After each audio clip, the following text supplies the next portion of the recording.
अस्सलाम वालेकुम, मेरा नाम डॉक्टर यासिर है। मैं अली मेडिकल सेंटर में एज ए ऑर्थोपेडिक स्पेशलिस्ट पिछले कई सालों से काम कर रहा हूँ। आज जिस बारे में मैं आपसे बात करना चाह रहा हूँ वो आर्थराइटिस है।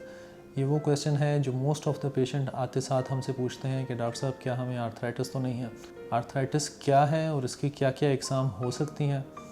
आर्थराइटिस जोड़ों में किसी भी स्वेलिंग को कहते हैं। उसकी मुख्तलिफ़ वजूहात हो सकती हैं। किसी भी जोड़ में सूजन, उसमें दर्द का होना, अगर इस तरह की अलामात हों तो हम आर्थराइटिस को कंसिडर कर सकते हैं। आर्थराइटिस डिफरेंट टाइप के होते हैं। जो मोस्ट कॉमन टाइप है वो ऑस्टियोआर्थराइटिस है।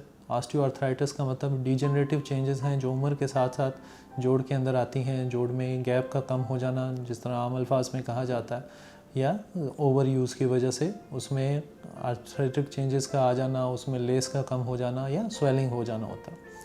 जो दूसरी किस्म की आर्थराइटिस है उसमें मोस्ट कॉमन इन्फ्लेमेटरी आर्थराइटिस है। उसकी सबसे मशहूर किस्म रूमेटॉइड आर्थराइटिस है।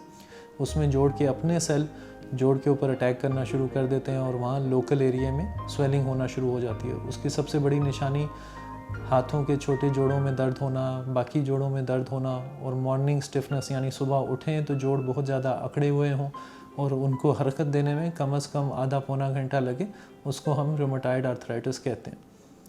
जो तीसरी किस्म इसमें हो सकती है वो उन पेशेंट में है जिनको सोरियासिस होता है, जो कि एक स्किन की कंडीशन है, उसको सोरियाटिक आर्थराइटिस कहते हैं।